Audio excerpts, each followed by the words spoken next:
Hey, das war eine hoffnungsvolle Predigt, weil es geht um unsere Zukunft.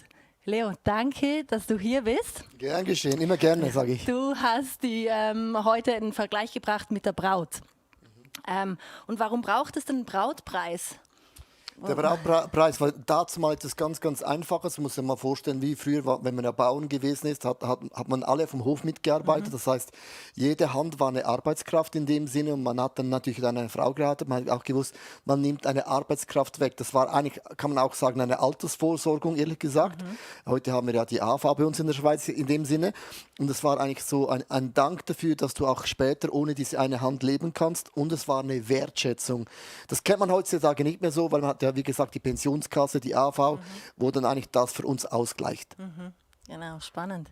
Und wie soll ich mich denn jetzt aktiv verhalten, bis Jesus wiederkommt? Weil man weiß ja nie, wenn er wiederkommt, oder? Das fand ich nämlich auch so spannend, weil damals alle schon gesagt haben, er kommt wieder. Ja, sie haben zu jeder Zeit, hat man immer geglaubt, auch schon Paulus hat geglaubt, Jesus kommt wieder. Und das ist auch mega, mega wichtig.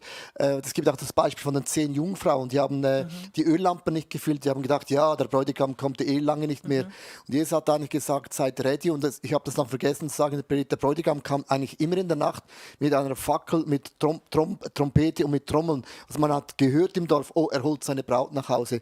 Ist auch ein interessanter Vergleich. Also das heißt eigentlich, ich habe es ja schon gesagt, wir sind Könige, Priester und Propheten, dass wir jetzt, solange wir auf der Erde sind, das Reich Gottes auf diese Erde bringen, nicht einfach passiv da sind, weil es gibt im Leben nur aktiv oder passiv. Wenn man passiv wird, dann driftet man, dann kommt man in die, wieder sag mal, in die sündige Natur hinein oder man ist aktiv und man erlebt eben, dass Gott uns gebraucht, um die Atmosphäre zu ändern in der Familie oder an der Arbeitsstelle, wo auch immer. Man bringt den Himmel eigentlich auf diese Erde.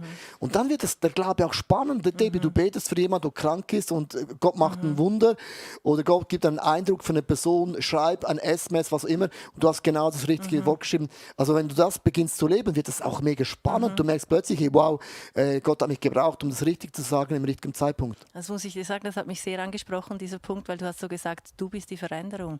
Und das ist es, das ist es schlussendlich wirklich, weil wir bringen ein Stück Himmel auf die Erde in dem Sinn. Also, ja, Stell mal vor, wenn die Leute beginnen, eine Stunde Zeit zu nehmen pro Woche als ein Ehemann. Wenn dein Ehemann sagt, nimm mir eine Stunde Zeit, geh in ein schönes Café und überleg mir eine Stunde, wie kann ich Debbie, dich zum Aufblühen bringen. Genau. Also alleine schon, dass jemand eine Stunde denkt über dich, ist eben schon krass. Und heute leben wir in einer Zeit, wo Leute alle sagen, ich habe keine Zeit.